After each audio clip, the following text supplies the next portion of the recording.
కీర్తించడానికి స్తుతించడానికి మాకు ఎన్నో విధాలుగా మీరు మేలు చేస్తూ వచ్చారు. ప్రభు 2024 మొదలుకొని నేను డిసెంబర్ 12వ నెల చివరి పునరుద్ధానంలో మా ఆయన చూపించిన మీ దయని బట్టి మీ కనికరాన్ని బట్టి మీ కృపను బట్టి కృతజ్ఞత చేస్తున్నాం. ప్రభావ మన సంఘంగా వ్యాఖ్యానాలకి సమకూర్చారు, ఈ సహవాసంలో స్థిరపరిచారు. ప్రభు ఇంకెవరైతే రాలేనారో వారిని కూడా మీ యొక్క కృప చేత నీ ఆత్మ చేత తోడుకుని రండి, వారికి కూడా సహాయం చేయమని ప్రార్థన చేస్తున్నాం. మరొకసారి బలహీనంగా ఉన్న వారిని జ్ఞాపకం చేసుకొని సమాధానం, క్షేమం, స్వస్థత దయచేయండి. ప్రభు మాకు ఇచ్చిన ఈ సమయం బట్టి మీకు కృతజ్ఞత చెల్లిస్తున్నాను. ఇసుపడి అయోగ్య దాసుని ఎన్నికలేని ప్రభా అటువంటి నన్ను కూడా మీరు ఆకర్షించారు, మీ కృపను అనుగ్రహించారు, మీ కుమారుడి యేసుక్రీస్తు సహవాసం ఇచ్చారు, నేను సమాధానం ఇచ్చారు, పాపక్షమాపణ ఇచ్చారు, చీకట్లో వచ్చి ఆశ్చర్యకరమైన వెలుగులోకి నన్ను నడిపించారు. మీ ప్రజల ముందు నిలబడటానికి ఏమాత్రం కూడా యోగ్యుడు కాదు, కేవలం మీ కృప చేత నన్ను జ్ఞాపకం చేసుకోండి. వారి మాటలు నా నోటి గురించి మీ చేతిలో నన్ను కాపాడి నా నోటికి తోడు ఉండి పలకాల్సింది బోధించండి. మత్తయి సువార్త 10 20 మార్చి నెరవేర్చండి. ఏహెచ్కేల్ గ్రంథం 2 32 వచనాలు మళ్ళీ నెరవేర్చండి. స్కూల్ వచ్చిన మమ్మల్ని అందరినీ కూడా జ్ఞాపకం చేసుకోండి. భయభక్తులు కలిగి నా ఆత్మతో సత్యంతో మేము ఆరాధించడానికి మమ్మల్ని అందరినీ నన్ను ఈ వాక్య ప్రత్యక్షలోంచి జ్ఞాపకం ద్వారా మీరే మాకు మాట్లాడి ప్రార్థన. కేవలం మీ ఆత్మ సంచారం మా మధ్య ఉంచుకొని మీరు ఇచ్చిన వాగ్దానాలు ఉన్నాయి ప్రభావ, అడిగి నీకు ఇస్తానన్నారు, నా నామం నేను చేస్తాను, మా మనిషి నేను ఉండండి.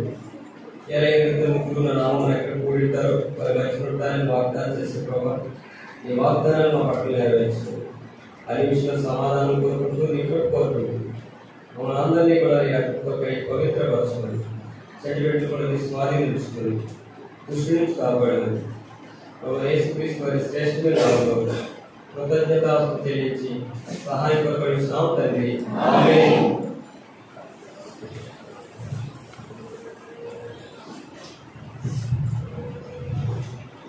పరిశుద్ధ గ్రంథం నుంచి దేవుని వాక్యం చదువుతున్నాం.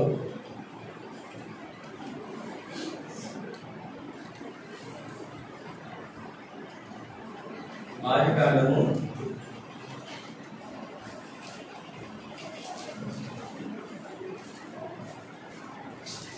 17వ అధ్యాయము. ఆదికాండము 17వ అధ్యాయము మొదటి వచనాన్ని చదువుతున్నాం. అబ్రహాము 99 ఏళ్ల వాడైనప్పుడు యెహోవా అతనికి ప్రత్యక్షమై, నేను సర్వశక్తి గల దేవుడను, నా సన్నిధిలో నడుస్తూ నిందారహితుడై ఉండుము. చాలక ఇక్కడ దేవుని వారికి ప్రత్యక్షమై అబ్రహాముకి ఏమి సెలవిస్తుందంటే, నేను సర్వశక్తి గల దేవుడను, నా సన్నిధిలో నడుస్తూ నిందారహితుడై ఉండుము.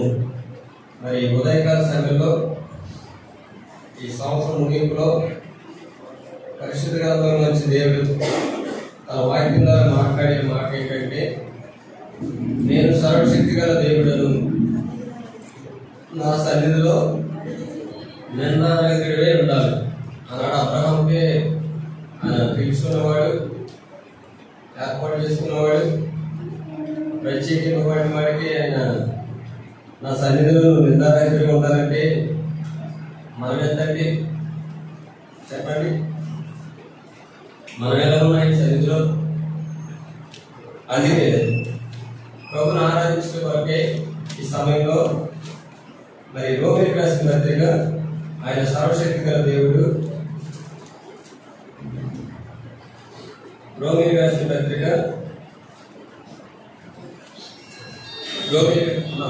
చెప్పడం మర్చిపోయాను, దయచేసి సెల్ ఫోన్ ఆఫ్ చేయండి. సెల్ ఫోన్ ఎవరైనా తీసుకొస్తే వాటిని స్విచ్ ఆఫ్ చేయండి. ప్రతి ఆదివారం అలా చెప్పించుకోకూడదు. మీరు పాతవారి కదా, కొత్తవారు కాదు కదా. సెల్ ఫోన్ ఆఫ్ చేయండి అని చెప్పించుకోకూడదు. దయచేసి ఆఫ్ చేసేయండి. మనం కూర్చునేది ప్రభు సన్నిధిలో 3 గంటలు, అంతే కదా. ఆ 3 గంటలు స్విచ్ ఆఫ్ చేయండి. దయచేసి రోమీయులకు రాసిన పత్రిక 14వ అధ్యాయము చదవండి, 4వ వచనం.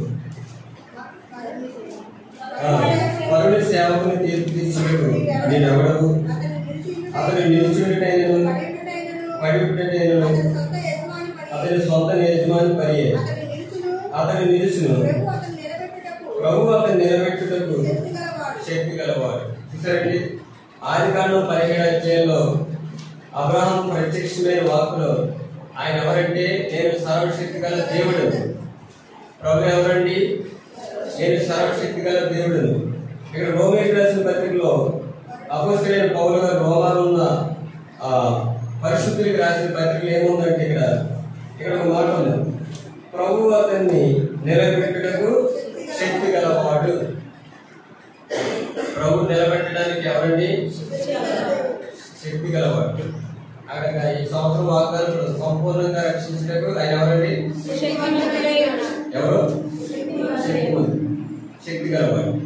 మరి ఈ సంవత్సరంలో ఆయన నిన్ను నిలబెట్టటకు ఆయన ఎవరండి?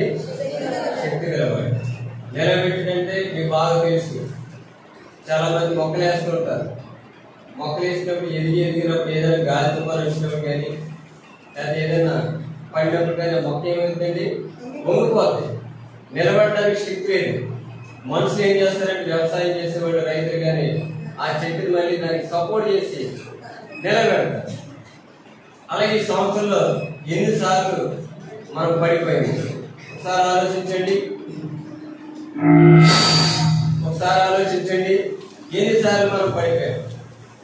అయితే నిన్ను నిలబెట్టడానికి ఆయన ఎవరండి? శక్తివంతుడు. చూడండి, ఒకసారి జ్ఞాపకం చేసుకుందాం. కీర్తన గ్రంథం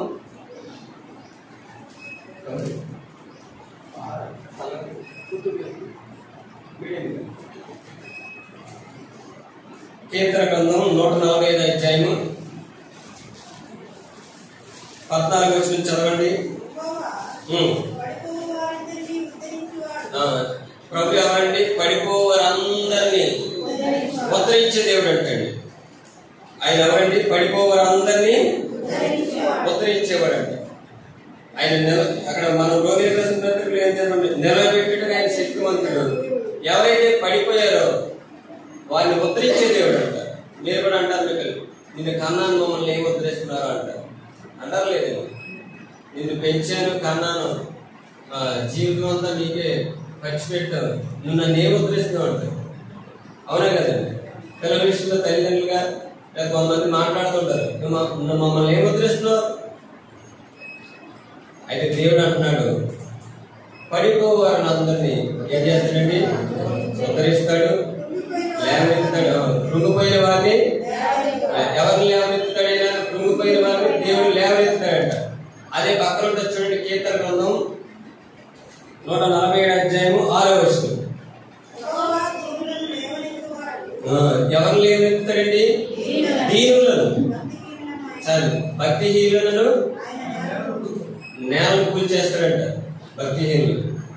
భక్తిహీనులేమో నేలను కూలుస్తాడు, దీనులు ఏం చేస్తాడు? లేవనెత్తుతాడు. అందుకే ఒక దినాన అన్న ఒక ప్రార్థన విజ్ఞాపనలో ఒక మాట అంటారు చూడండి. సమూయేలు మొదటి గ్రంథం 2వ అధ్యాయం 7 వచనాలు చదవండి. సమూయేలు మొదటి గ్రంథం సమూయేలు మొదటి గ్రంథం 2వ అధ్యాయము 7 వచనాలు.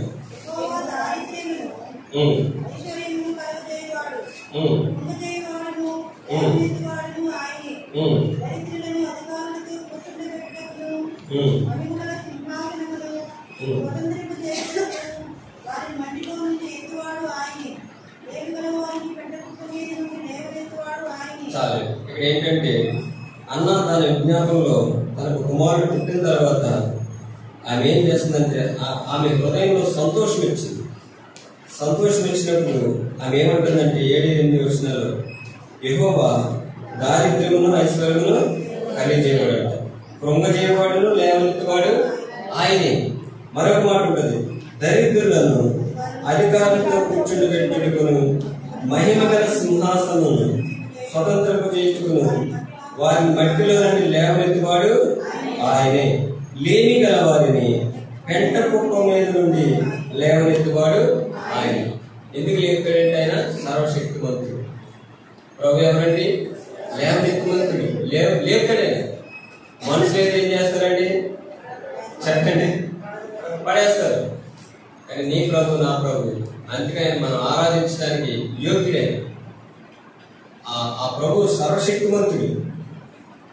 ఆ ప్రభుని మనము ఆరాధించడానికి ఇదే ప్రభు నన్ను సమకూర్చాడు. అలాంటి అబ్రహాంతో మాట్లాడుతున్నాడు ప్రభు, నేను సర్వశక్తి గల దేవుడు, నా సన్నిధిలో నిందారహితంగా నడుచుకో అనే మాట ఇక్కడ ఒక మాట అన్న రోమీ ప్రశ్న పత్రికలో మనం చదివిన భాగంలో ఏముందండి? 14వ అధ్యాయం. ఆయన నిలబెట్టుటకు శక్తిమంతుడు. నీ ప్రభు ఎవరంటే శక్తిమంతుడు. అందుకే ప్రభు అంటారు, నేను సర్వశక్తులు దేవుడను, నాకు అసాధ్యమైనది ఏది కూడా లేదు. ప్రభుకి అసాధ్యమైనది ఏది లేదు. మనుషులకు అసాధ్యమైనది ప్రభుకి సాధ్యం. ఈ సమయంలో ఆయన ఎవరిని లేవనెత్తాడు? కొన్ని దేవుని వాక్యం ద్వారా తెలుసుకుందాం. చూడండి, లూకాసు సువార్త 4వ అధ్యాయం.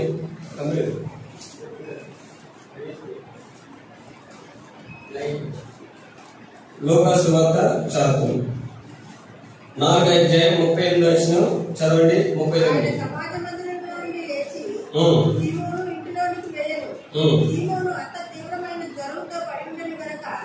ఆమె విషయమై ఆయన యొద్ద మనవి చేసుకుని ఆయన ఆమె చెత్తను నిలవబడి జ్వరమును గద్దింపగానే అది ఆమెను విడిచెను. వెంటనే ఆమె లేచి వారికి ఉపచారం చేయసాగెను. చాలండి. ప్రభు పడిపోవాలందరినీ ఏం చేస్తాడండి? లేవనెత్తివాడు, ఉద్ధరించేవాడు. అక్కడ పేతురు యొక్క అత్తగారు తీవ్రమైన జ్వరంతో ఏమైందండి? పడిపోయిందంట. అంటే ప్రభు ఆ దినాన్న శరీరాలు ఉన్నారు కాబట్టి ఆ స్వస్థత ప్రభావం ఇచ్చాడు. ఏం చేసాడు? స్వస్థత వరకు ఆమె పడిపోయి ఉంది. పడిపోయిన ఆమె ఏం చేశాడు? ప్రభు లేవనెత్తాడు. మరలా చదివిన భాగాన్ని ఆయన సమాజ మందిరంలో నుండి లేచి సీమోను ఇంటిలోనికి వెళ్ళాడు. సీమోను అత్త తీవ్రమైన జ్వరంతో పడి ఉండేది కనుక ఆమె విషయమై ఆయన యొద్ద మనవి చేసుకుని ఆయన ఆమె చెంత నిలవబడి జ్వరమును గద్దింపగానే అది ఆమెను విడిచెను. వెంటనే ఆమె లేచి వారికి ఉపచారం చేయసాగింది. చాలు. మరి ప్రభు పడిపోవాలందరూ లేవనెత్తే దేవుడు. మరి ఈ సంవత్సరంలో మనం ఎన్ని అనారోగ్యంతో పడిపోయి ఉంటామండి మంచం మీద. ఒకసారి ఆలోచించండి. నువ్వు నేను అనుకుంటాం, నేను వేసుకున్న బిడ్డలను బట్టి, డాక్టర్లను బట్టి, లేదా నన్ను బట్టి నువ్వు అనుకుంటేమో. లేదు లేదు, నేను లేవనెత్తింది ఎవరంటే ప్రభు. ఆనాడు పేతురు యొక్క అత్తగారు పడిపోయినప్పుడు తీవ్రమైన జ్వరం అంటండి. ఏ జ్వరం అంటది? తీవ్రమైన జ్వరంతో పడిపోయినప్పుడు ప్రభావం ఏం చేసినట్టే లేపాడు. పడిపోయిన ఆమెకి లేపి ఏమి ఇచ్చాడు? అక్కడ స్వస్థత ఇచ్చాడు. నీ నా జీవితాల్లో కూడా ఈ సంవత్సరంలో జనవరి నెల మొదలుకుని ఈ డిసెంబర్ మాసంలో ఎన్ని వ్యాధులు వచ్చినాయి మనకి, వాతావరణాన్ని బట్టి లేకపోతే కొన్ని కొన్ని పరిస్థితులు మనం ఎదుర్కొన్నప్పుడు ప్రభు మనల్ని ఏం చేశాడంటే లేవనెత్తాడు, మనం ముద్ర ఇచ్చాడు. ఆయన ఎవరంటే ఆయన నేను శక్తిమంతుడు. నిలబెట్టడానికి ఆయన ఎవరు? శక్తిమంతుడు. మరొక చోట చూడండి, యోహాను సువార్త 5వ అధ్యాయము 1వ వచనం కానీ చదవండి. యూదుల పండుగ ఒకటి వచ్చెను గనుక యేసు యెరూషలేమునకు వెళ్ళెను. యెరూషలేములో గొర్రెల ద్వారము దగ్గర హెబ్రీ భాషలో బెతెస్దా అనబడిన ఒక కోనేరు కలదు. దానికి 5 మంటపములు కలవు. ఆయా సమయములకు దేవదూత కోనేరులో దిగి నీళ్లు కదలించుట కలదు. నీళ్లు కదలింపబడిన పిమ్మట మొదట ఎవరు దిగునో వాడు ఎట్టి వ్యాధి గలవాడైనను బాగుపడును గనుక ఆ మంటపములలో రోగులు, గుడ్డివారు, కుంటివారు, పూచకాలు చేతులు గలవారు గుంపులుగా పడి ఉండిరి. అక్కడ 38 ఏళ్ల నుండి వ్యాధి గల ఒక మనుష్యుడు నేను. యేసు వాడు పడి ఉండుట చూచి వాడప్పటికి బహుకాలము నుండి ఆ స్థితిలో ఉన్నాడని ఎరిగి స్వస్థపడగోరుచున్నావా అని వాడిని అడగగా ఆ రోగి, అయ్యా, నీళ్లు కదిలింపబడినప్పుడు నన్ను కోనేటిలోకి దించుటకు నాకు ఎవడునూ లేడు గనుక నేను వచ్చినంతలో మరి ఒకడు నాకంటే ముందుగా దిగునని ఆయనకు ఉత్తరమిచ్చెను. యేసు నీవు లేచి నీ పరుపెట్టుకొని నడువమని వారితో చెప్పగా వెంటనే వాడు స్వస్థత నుండి తన పరుపెట్టుకొని నడిచెను.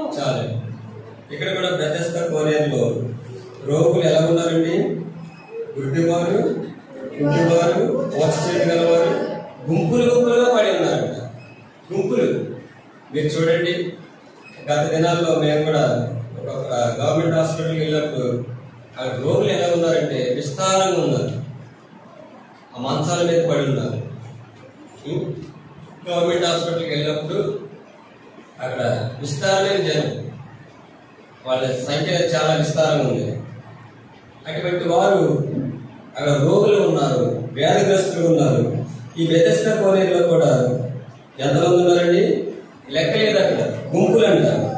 ఆ గుంపులుగా ఉన్నప్పుడు అక్కడ ప్రభు ఒక వ్యక్తి చూసి, చూడండి, ఒక మాట ఉంటుంది అక్కడ, చదవండి 5వ వచనం. అక్కడ 30 ఉంది. వ్యాధి గల ఒక మనుషుడు యేసు వాడి పడి ఉండడం చూసి, సరేండి, ప్రభు ఏం చేశారు? వ్యక్తిని ఎన్ని సంవత్సరాలు ఇచ్చండి? 38 సంవత్సరాలు. అంటే మాట్లాడి ఒక 3 రోజులు ఏదైనా జ్వరం వస్తేనంటే మనిషికి భయం వేస్తుంది. అదే ఒక వారం రోజులు ఉందనుకోండి, ఇంకా భయం వేస్తుంది.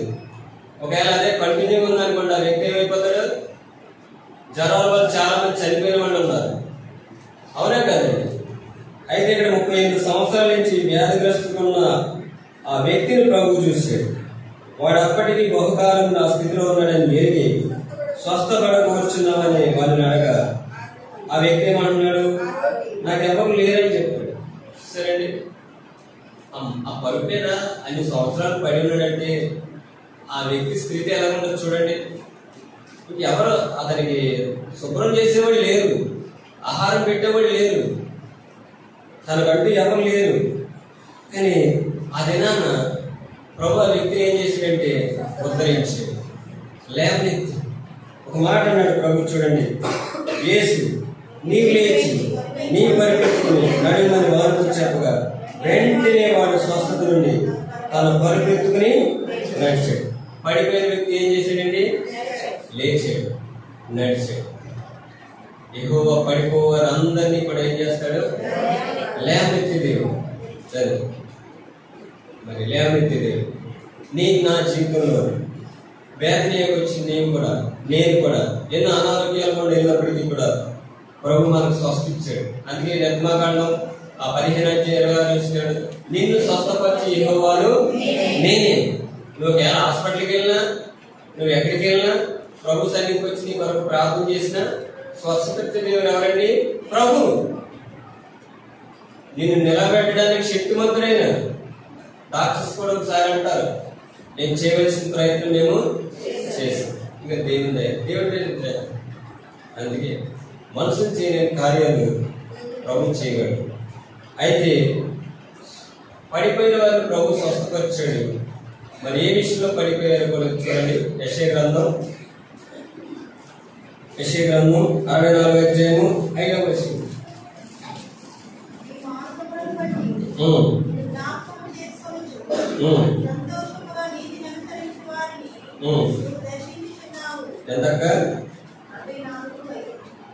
చదవండి. ఈ మార్గములను బట్టి నిన్ను జ్ఞాపకము చేసుకొనుచు సంతోషముగా నీతిని అనుసరించి వారిని నీవు దర్శించుచున్నావు. చిత్తగించుము. నీవు కోపపడితివి, మేము కోపపడలేదు, బహుకాలం నుండి పాపములో పడి ఉన్నాము. చూసారా, రక్షణ ఏమైపోయింది? వాళ్ళకి దూరంగా ఉంది. యేసు ప్రభువు కూడా గత దినాల్లో మనం డిసెంబర్ 25ని చాలా మంది సంతోషంగా నూతనమైన వస్త్రాలు ధరించి పిండి వంటలు వండుకొని గృహాలకు రంగులు వేసుకుని ఇవన్నీ శుభ్రపరుచుకున్నారు. కానీ మానవుడు ఎక్కడ ఉన్నాడండి? పాపంలో పడి ఉన్నాడు. అక్కడ ఒక మాట ఉంది, బహుకాలం నుండి అంట. ఇక్కడ కాలం గురించి బహుకాలం నుండి ఆ బెతెస్దా కోనేరు దగ్గర ఎన్ని సంవత్సరాల నుంచి పడి ఉన్నాడండి? 38 సంవత్సరాల నుంచి పడిన వ్యక్తిని ప్రభువు లేపాడు. ఎక్కడైతే వేరేమంటున్నారంటే చిత్తగించుము, నీవు కోపడితివి, మేము పాపమైతివి, బహుకాలం నుండి మేము పాపంలో పడి ఉన్నాం, రక్షణ మాకు కలుగునా, మేమందరము అపవిత్రుల వంటి వారిని. చూసారండి, శరీరంలో ఏదన్నా దేహానికి అనారోగ్యం వస్తే ఆ వ్యక్తి పడిపోతాడు. అది దేహ సంబంధమైన రోగం. అయితే ఇక్కడ ఆత్మ సంబంధమైన రోగం పాపం. ఒక ఇందాక అన్న ఒక పాట పాడినప్పుడు చూడండి, ఆ పాటలో ఏముంటదంటే, ఆ పాడేటప్పుడు నేను గుర్తించాను. పాట సంఖ్యని 138 ఏముందంటే అక్కడ రెండోది చూడండి, రెండో చరణంలో ఏముందంటే, నీ ప్రభుత్వమును నిరాకరించిన. అంటే ప్రభు యొక్క అధికారాన్ని చాలా మంది నిరాకరించారు. అందుకే నీచును ప్రేమించింది. ఎవరు ప్రేమించాడు? ప్రభు సాటికి నీకెవరు. చూసారండి, ప్రభుత్వాన్ని నిరాకరించారంట. అందుకని ప్రభు అక్కడ ఒక మాట, నీచును ప్రేమించింది. 4వ దాంట్లో ఒక మాట ఉంది, వీళ్ళు ఏం చేశారంట, రథమును చూసి సదయం మర్చి ప్రభునే మర్చిపోయారంట. ఒకసారి ఆలోచించు, ఈ సంవత్సరంలో ప్రభుని ఎంతకాలం ఏ సమయంలో మర్చిపోయారు? ఒకసారి ఆలోచించు. నువ్వు ప్రభు యొక్క ఆ ప్రభుత్వాన్ని ఎంతకాలం నిరాకరించుంటావు? ఒకసారి ఆలోచించు. ఇక్కడ కూడా ఆ పాట చూడండి, చక్కగా రాశారు, నీ ప్రభుత్వమును నిరాకరించిన, నీచును ప్రేమించు. అక్కడ ఇంకో మాట ఉంటుంది, రథమును చూసి సదయం, అంటే నీకున్న లోకవాటిని ప్రేమించి నువ్వు ప్రభుని ఏం చేస్తావు? మర్చిపోయావు. ఇంకో మాట ఉంటుంది చూడండి, 6వది, పడి చెడిన నన్ను ప్రేమించింది. ఏంటంటే పడిపోయిన వ్యక్తిని ప్రభు ఏం చేశాడు? ప్రేమించాడు. పడిపోవడం అంటే దేహ సంబంధమైన రోగం కాదు, పాపం అనే రోగంతో నువ్వు పడిపోయావు. పడిపోయింది దేవుడు ఏం చేశాడండి? ఉద్ధరించేవాడంట, లేవనెత్తేవాడంట. మరి ఈ సమయంలో పాపం మానవుడు ఏం చేస్తున్నాయంటే పడేస్తుంది. ఎక్కడ పడేస్తున్నాయండి? పాపమును మనం పడేస్తాం. ఎక్కడ పడేస్తాం చెప్పండి? ఇప్పుడు మంచం మీద ఒక వ్యక్తి అనారోగ్యం వస్తే మంచం మీద పడి ఉంటాడు, అది దేహ సంబంధమైన రోగం. మరి పాపం నేను ఎక్కడ పడేసింది? చూడండి, ఒక మాట కీర్తన గ్రంథంలో 37వ అధ్యాయము 12వ వచనం,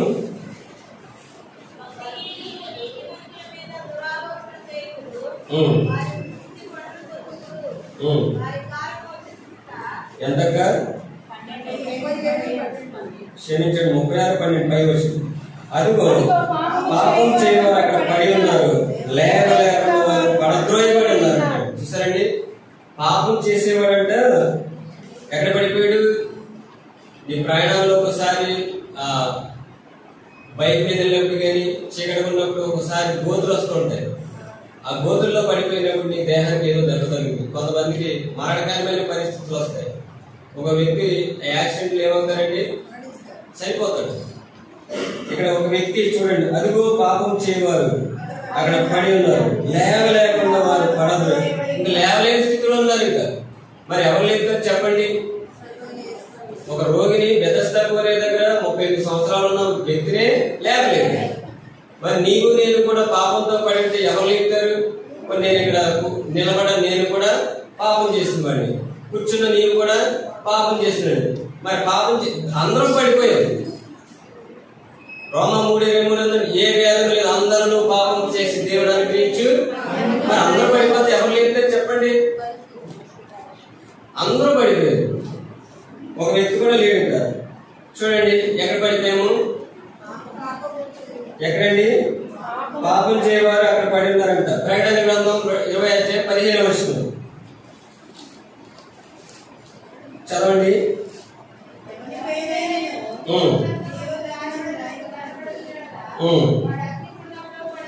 చాలు, అగ్నిగుండంలో పడవేయబడ్డా నువ్వు ఈ భూమి ధనవంతుడివే, విజయవంతుడివే, సామంతుడివే, దరిద్రుడివే, కానీ నీలో ఉన్న పాపము నేను ఎక్కడ పడేసింది? అగ్నిగుండంలోకి వెళ్ళి ఎవరికి ఇస్తారు చెప్పండి? అంత శక్తి ఎవరికి ఉంది? చూడండి, ఒకసారి గ్యాస్ లీక్ అవుతేనే చేతికి అంటుకుంటేనే మనం ఎవరో రక్షించాలి. గ్యాస్ అదంతా వేడి ఏమవుతుంది, ఒకసారి ఫైర్ అయిపోతుంది, గృహాలు కాలిపోతాయి, మనుషులు కాలిపోతారు. ఆ స్థితిలోంచే మనం రక్షించడానికి భయపడతారు కదా. అగ్నిగుండంలోకి వెళ్ళి పడిపోయిన వ్యక్తిని ఎవరు లేవనెత్తుతారు? అందుకే ప్రభు అన్నారు, ఆయన ఎవరండి? నేను సర్వశక్తి గల దేవుడు, నిలబెట్టుటకు శక్తిమంతుడైన. ఆనాడు ఆ ప్రభు చూడండి, పేతురు యొక్క అత్తగారిని పడిన వ్యక్తిని ప్రభు లేపాడు. బెతస్దా కోనేరు దగ్గర 38 సంవత్సరాల నుంచి వ్యాధిగ్రస్తుడు ప్రభు లేపాడు. మనలో కూడా పాపం చేత చూడండి, ఒక మాట ఉండదు, చదవండి. మనం ఎవరంటే పాపంలో పడి ఉన్నాం. ప్రకటన గ్రంథం మళ్ళా చదివిన ఆ భాగాన్ని ఇలా చదివండి. ఎవరి పేరైనను జీవ గ్రంథమందు రాయబడిన యెడల వాడు అగ్నిగుండంలో పడవేయబడును. ఒక ప్రశ్న, నీ పేరు జీవ గ్రంథంలో రాయబడ్డదా? ఒకసారి ఆలోచించు. ఈ బాక్స్ హౌస్ లో నీకు ఒక ప్రశ్న, నీ పేరు జీవ గ్రంథంలో రాయబడ్డదా? చాలా మంది వృద్ధాప్య పెన్షన్ ఇస్తారు, వాళ్ళ లిస్ట్ లో పేరు లేకపోతే ఇస్తారని డబ్బులు ఇస్తారా? నీ పేరు ఆధార్ కార్డు లేకపోతే నువ్వు బ్రతుకున్నా కానీ లెక్కలేదాన్ని. ఆధార్ కార్డుకున్న ఆధారం మీద ఆధారపడుతున్నారు కానీ ఎదురుకున్న మనిషికి మాత్రం వాళ్ళకి ఏం లేదు, లెక్కలేదు. నువ్వు ఉన్నావంటే లేకపోతే ప్రతిదానికి ఆధారం ఏంటంటే ఆధారపడు. ఆధారపడి లేకపోతే ఏం లేదు, ఆ వ్యక్తి బ్రతుకున్నా లెక్కే. ఏది కావాలన్నా ప్రతి విషయంలో సాక్ష్యం ఏమనుకున్నారండి? ఆధార్ కార్డు. పేరు ఉంటేనే ఆధార్ కార్డులో నీ పేరు సరిగ్గా. ఈ దేశంలోనే నీ పేరు రావంటే, ఆ జీవ గ్రంథంలో నీ పేరు లేకపోతే నువ్వు ఎక్కడ పడతావు? ఒకసారి ఆలోచించి. అందుకే పడిపోవారందరినీ కూడా ఆయన ఎవరండి? అందుకే ఏప్రిల్ రాసిన పత్రిక చూడండి, ఒక మాట ఉంటది. ఏప్రిల్ రాసిన పత్రిక 4వ అధ్యాయము 11వ వచనం. కాబట్టి అవిధేయత వలన వారు పడిపోయినట్లుగా. రెండోది ఏంటంటే, 4వది అవిధేయత. మానవుడు ఏముందండి? అవిధేయత.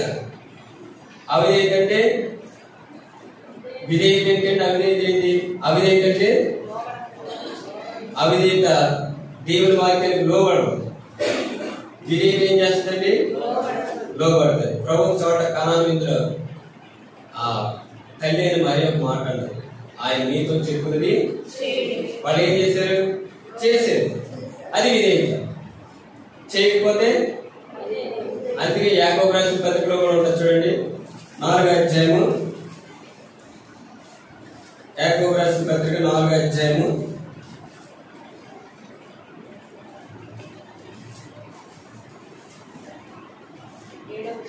7వ వచనం, 7వ వచనం చదవండి. దేవునికి లోబడి ఉండుడి, అపవాదిని ఎదిరించుడి. ఎవరికి లోబడాలండి? లోబడాలి. అందుకే ఏప్రిల్ రాసిన పత్రిక మనం చదివే భాగంలో ఏముంది చదవండి ఒకసారి. అవిధేయత వల్ల ఏమైపోయారండి? పడిపోయాడు. ఈ సంవత్సరంలో ఒకసారి ఆలోచించు.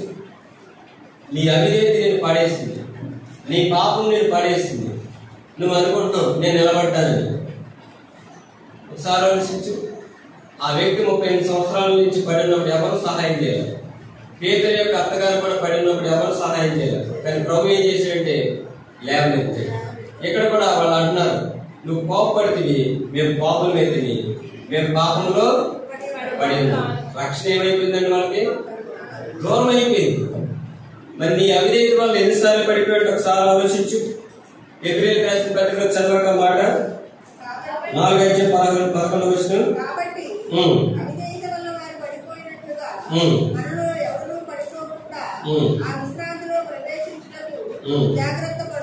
చాలండి. ఇక్కడ వాళ్ళు పడిపోయారు.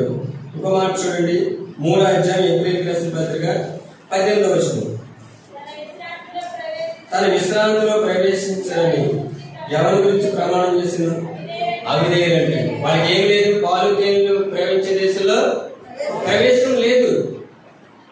వాళ్ళ ఐగుప్తులో శ్రమంలో ఉన్నారు, ఇనప కొలుగులో ఉన్నారు, ప్రాణం విసిగించేస్తున్నారు. దేవుడు వాళ్ళని ఏం చేశాడంటే విడిపించాడు. ఎన్నో అద్భుతాలు చేశాడు, ఆశ్చర్యకార్యాలు చేశాడు. మోషే నాయకులు పంపించాడు, వారిని విడిపించాడు. ఎర్ర సముద్రాన్ని ఆగి నేలగా చేశాడు, వారికి విడుదల ఇచ్చాడు. వారికి పాలు తేనెలు ప్రవేశించి కనాన్ దేశానికి విశ్రాంతులకు వారిని ప్రవేశం పోగొట్టుకోవడానికి కారణం ఏంటంటే అవిధేయత. చూసారండి, అవిధేయత. అవిధేయత గురించి అక్కడ ఒక మాట, అవిధేయులైన వారి గురించే కదా. కాగా అవిశ్వాసం చేతుల వారు. అవిధేయత ఏంటంటే, అవిధేయులు ఏముంటుందండి, అవిశ్వాసం ఉంటుంది.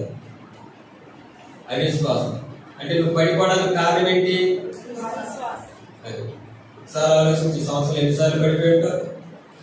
అదే మాట రోమీయులకు రాసిన పత్రికలో కూడా చూడండి. రోమీయులకు రాసిన పత్రిక 11వ అధ్యాయము 20వ వచనం చదవండి. మంచిది, వారు అవిశ్వాసమును బట్టి విరిచివేయబడిరి, నీవైతే విశ్వాసమును బట్టి నిలిచి ఉన్నావు. గర్వింపక భయపడుము. దేవుడు స్వాభావికమైన కొమ్మలను విడిచిపెట్టని ఎడల నిన్నును విడిచిపెట్టడు. కాబట్టి దేవుని అనుగ్రహము కాఠిన్యము అనగా పడిపోయిన వారి మీద. ఇక్కడ ఏముందంటే 20వ వచనం, మంచిది వారు అవిశ్వాసం బట్టి విసిరేయబడింది, నీవైతే విశ్వాసం బట్టి నిలిచి. అంటే ఒక వ్యక్తికి ప్రభు ఇచ్చిన విశ్వాసాన్ని బట్టి ఏమవుతాడండి, నిలిచి ఉంటాడు. అవిధేయత అవిశ్వాసం ఆ వ్యక్తిని ఏం చేస్తుందంటే చెప్పండి, పడవేస్తుంది. అయితే ఈ సంవత్సరం ప్రభు నీకు ఇచ్చిన వాగ్దానం ఏంటంటే, నేను సర్వశక్తి గల దేవుడిని, నిలబెట్టుటకు శక్తిమంతుడు. మరి ఈ సమయంలో ప్రభు మనల్ని నువ్వు ఎంత అవిశ్వాసంగా ఉన్నా, ఎంత అవిధేయుడిగా ఉన్నా, పాపాలు బట్టి పడిపోయినా కానీ ప్రభు నీకు ఏమి ఇచ్చాడు? సమయం ఇచ్చాడు. ప్రభు ఆ దినాల్లో వారిని స్వస్థపరిచినట్టు ప్రభు కూడా మనల్ని ఏమండి ఈ దినాల్లో ప్రభుని ఆరాధించడానికి ప్రభు ఏం చేశాడు? నీకు సమయాన్ని ఇచ్చింది. ఆయన శక్తిమంతుడే. అందుకే అదే రోమీయులకు రాసిన పత్రిక 11వ అధ్యాయం 30వ వచనం చదవండి. మీరు గతకాలమందు. చూసారండి, దేవునికి ఎవరంటే వీళ్ళు? మీరు గతకాలమందు. దేవునికి ఎలా ఉన్నారండి వీళ్ళు? అవిధేయులుగా ఉన్నారు. దేవునికి ఎలా ఉన్నారండి వీళ్ళు? మీరు గతకాలమందు అవిధేయులుగా ఉన్నారు. ఇప్పుడు వారి అవిధేయతను బట్టి కనికరం. ప్రభు నిన్ను ఏం చేశాడంటే కనికరించాడు. అందుకే ఒక మాట ఉంది, గతకాలమందు మీరు దేవునికి అవిధేయులు, ఇప్పుడు వారి అవిధేయత బట్టి కనికరింపబడి. మనం ఏం చేయబడ్డాం? ఇప్పుడు కనికరింపబడ్డాం. దేవుడు కనికరించాడు. మరి ఉదయకాల సమయంలో నీవు నేను అవిధేయులుగా మన పాపాలను బట్టి పడి ఉండగా ప్రభువు లేవనెత్తడానికి ఆ పరలోకాన్ని విడిచిపెట్టి ఈ లోకాన్ని చేస్తాడు. నువ్వు పాపం చేస్తావు, నేను పాపం చేస్తున్నాను. పాపం చేసిన వ్యక్తి ఎక్కడ పట్టాడండి? అగ్నిగుండంలో పడతాడు. పాపం వల్ల వచ్చి జీతం మరణం. అటువంటి పాపంలో పడి నిన్ను లేవనెత్తడానికి ఆనాడు పేతురు యొక్క అత్తగారిని లేవనెత్తాడు. బెతస్దా కోనే దగ్గర ఉన్న వ్యక్తిని లేవనెత్తాడు. అలాగే మనం కూడా పడి ఉన్న మనల్ని ప్రభు ఏం చేసినట్టే లేవనెత్తడం కొరకు ఆయన ఏం చేసినట్టే చూడండి. ఇక్కడ ఒక మాట ఉన్నది,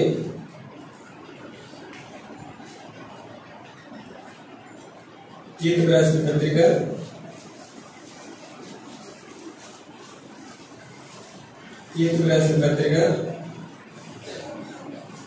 3వ అధ్యాయము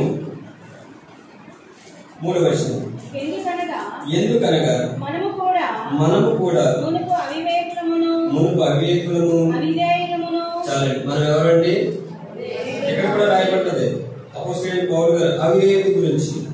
మోసపోయి వారు అంట, నాణ్యమైన దాసులైన దుష్టత్వంలో అసూయందు కాలం గడుపుతూ అసహ్యమై ఒకరినొకరు ద్వేషించుకుని మన రక్షకుడైన దేవుని యొక్క దయను మానవుడైన ఆయనకున్న ప్రేమను ప్రత్యక్షమైనప్పుడు మనం నీతిని అనుసరించి చేసిన క్రియల మూలంగా కాక తనే కనికరం చూపునే పునర్జన్మ సంబంధం స్థానం ద్వారా పరిశుద్ధాత్మ మనకు నూతన స్వభావం కలిగజేయడం ద్వారా మనల్ని రక్షించారు. ఎలా రక్షించాడు ప్రభు? తన కనికరం అంటుంది. మన క్రియలు బట్టి కాదు. నీవు నేను కూడా పాపం చేత అవిధేయం చేత పడిపోయిన మనల్ని ప్రభు ఏం చేశాడంటే, అక్కడ మాట ఉంది 4వ వచనం, మన రక్షకుడైన దేవుని యొక్క దయ అంటారు. కేవలం దేవుని దయ. 2వ మాట ఉంది, మానవ ఎడల ఆయనకున్న ప్రేమ. ఈ సంవత్సరం మొదటి నుండి ఈ దినం వరకు కూడా నా జీవితంలో ప్రభుకి ఎన్నిసార్లు అవిధేయత కలిగి జీవించు, ఎన్నిసార్లు పాపం చేస్తూ జీవించు. అయితే ప్రభు మన ఎడల చూపించింది ఏంటంటే ఆయన ప్రేమ. ప్రేమ ఏం చేస్తుందండి? కీడు చేయదంట. ప్రేమ ఏం చేస్తుందండి? తప్పిదములు దాచిపెడుతుంది. కనికరం ఏం చేస్తుంది? చెప్పండి, అక్కడ ఒక మాట చదివి కదా, తన కనికరం చూపుతుంది. పునర్జన్మ సంబంధమైన స్థానం ద్వారా పరిశుద్ధాత్మ మనకు నూతన స్వభావం కలిగించడం ద్వారా మనలను రక్షించు. కేవలం దేవుని యొక్క దయ, దేవుని యొక్క ప్రేమ, దేవుని యొక్క కనికరం. మరి ఆ వ్యక్తి కూడా బెతెస్దా కోనే దగ్గర ఏంటండి? ఆయన కనికరమే, ఆయన ప్రేమే. కేవలం సీమోను యొక్క అత్తగారు కూడా కేవలమైన జ్వరంతో పడినప్పుడు ప్రభు లేవనెత్తాడు. నిన్ను కూడా నన్ను కూడా ప్రభు ఏం చేశాడండి? లేవనెత్తాడు. మరి ఉదయకాల సమయంలో ప్రభుని ఆరాధించడానికి నీకు నాకు కూడా కేవలం ఆయన కనికరం. అందుకే అపోస్తలుడైన పౌలు గారు ఒక మాట అంటారు చూడండి. అపోస్తలుడైన పౌలు గారు తిమోతికి రాసిన మొదటి పత్రికలో 1వ అధ్యాయము 16వ వచనం, ఆయనను నిత్య జీవన నిమిత్తము తాను విశ్రమించుకోవడం నేను మాదిరి ఉండగలను.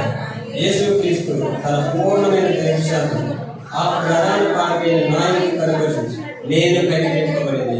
సరే, ఈయన కూడా ఒక పాపి. అయితే ప్రభు ఏం చేశాడంటే ఆయన నిత్య జీవన నిమిత్తం ఎంతైతే విశ్వసిస్తారో వాళ్ళకి మాదిరి ఉండలాగున ఈయన కూడా ఏం చేయబడ్డాడండి? కనికరింపబడ్డాడు. అక్కడ బెతెస్దా గుంపులు ఉన్నారు. వాళ్ళందరినీ ప్రభు స్వస్థపరిచారు. 38 సంవత్సరాల నుంచి పడిన ఆ వ్యక్తిని ప్రభు ఏం చేశాడు? లేపాడు. అక్కడ రోగులు ఉన్నారు. ఇది కేవలం యొక్క ప్రభు యొక్క కనికరం. బెతెస్దా కోనే దగ్గర ఎన్ని సంవత్సరాలంటే ఆ వ్యక్తి? 38 సంవత్సరాలు. ప్రభు లేపాడు. అలా పేదరి యొక్క అత్తగారిని కూడా ప్రభు ఏం చేశాడంటే లేపాడు. నిన్ను నన్ను కూడా మన పాపంలో పడిపోయి అవిధేయులు, దేవుని దూరస్తులు. గత కాలం మనం ఎవరండి? అవిధేయత, అవిశ్వాసం. ఇటువంటి మనల్ని కూడా ప్రభు లేవడానికి ఆయన పరలోకాన్ని విడిచిపెట్టి లోకాన్ని తెలుసు. ఆయన నా పాపాల కొరకైనా ఏం చేయబడ్డాడంటే ఒక మీద ఉమ్మేయించుకున్నాడు, చెంబదెబ్బ కొట్టించుకున్నాడు, అవమానపరచబడ్డాడు, దూషింపబడ్డాడు. ఏం చేయబడ్డాడంటే సొగసు లేకుండా, స్వరూపం లేకుండా ఆయన మన పాపాల కొరకు రాజు మీద శిలువపై మరణించాడు. నిన్న దినాన్ని వచనం జ్ఞాపకం చేసుకున్నాడు. ఆయన కుమారుడై ఉన్నట్టుగా శ్రమల వల్ల ఏం నేర్చుకున్నాడండి? విధేయత నేర్చుకున్నాడు. నిన్ను నన్ను కూడా అవిధేయతలను నిన్ను నన్ను లేవడానికి శ్రమల వల్ల ప్రభు ఏం నేర్చుకున్నాడంటే విధేయత నేర్చుకున్నాడట. అందుకు ఒక మాట ఉండొచ్చు చూడండి. ఫిలిప్పీయులకు రాసిన పత్రిక, ఈ మాట చదువుకుని ముగిస్తున్నాం. ఫిలిప్పీయులకు రాసిన పత్రిక 2వ అధ్యాయము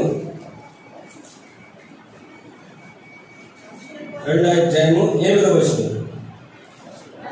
మరియు మనుషులుగా కనబడి మరణము పొందినంతగా, అనగా శిలువ మరణము పొందినంతగా విధేయత చూపిన వాడై తను తాను తగ్గించుకొనెను. విధేయత అంటే తను తాను తగ్గించుకోవడమే. అర్థమైందండి? విధేయత అంటే ఏంటంటే తను తాను, ఆయన స్థాయి, ఆయన రాజులకు రాజు, ప్రభులకు ప్రభు, మహోన్నతమైన పరిశుద్ధ స్థలంలో నివసించే దేవుడు తను తాను తగ్గించుకుని ఈ లోకంలో శ్రమల ద్వారా విధేయత నేర్చుకున్నాడు. నేర్చుకున్న ప్రభు ఎక్కడ చూపించాడంటే ఒక మాట ఉంటుంది, అక్కడ చదవండి. శిలువ మరణం పొందినంతగా విధేయత చూపాడండి. నేర్చుకున్నాడు కాబట్టి అక్కడ ఏం చూపించాడు? నేర్చుకోకపోతే చూపలేడు. ఆయన శ్రమంలో ఆయన విధేయత నేర్పించింది.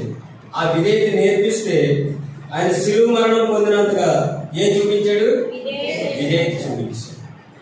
నిన్ను నన్ను కూడా పాపం నుంచి, ఆ అవిధేయత నుంచి పడిపోయిన మనం లేవనెత్తడానికి ప్రభు విధేయత చూపించాడు. తను తాను తగ్గించుకున్నాడు. ఆయన శిలువ మరణం పొందాడు.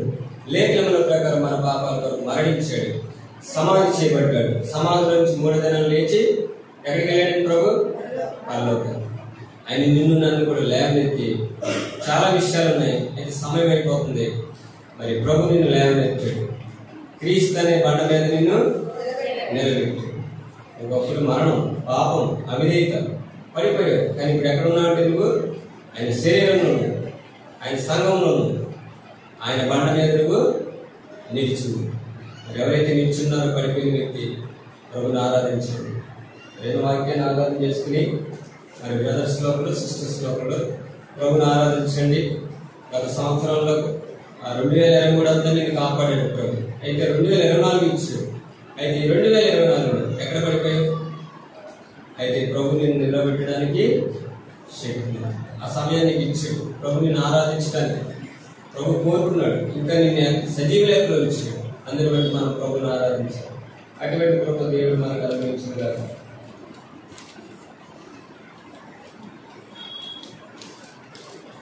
బ్రదర్స్ లోపల, సిస్టర్స్ లోపల ప్రభుని ఆరాధించాలి. ఎందుకంటే ఎక్కువగా సిస్టర్స్లే ఎక్కువ తీసుకుంటున్నారు సమయం. మరి ఎవరు బ్రదర్స్ కూడా ఇవ్వండి. ప్రభుని ఆరాధించాలి కదా, వాళ్ళకి కూడా అవకాశం ఇవ్వండి. మరి ఎవరైతే రక్షింపబడ్డారో వారు కూడా ప్రభుని ఆరాధించండి.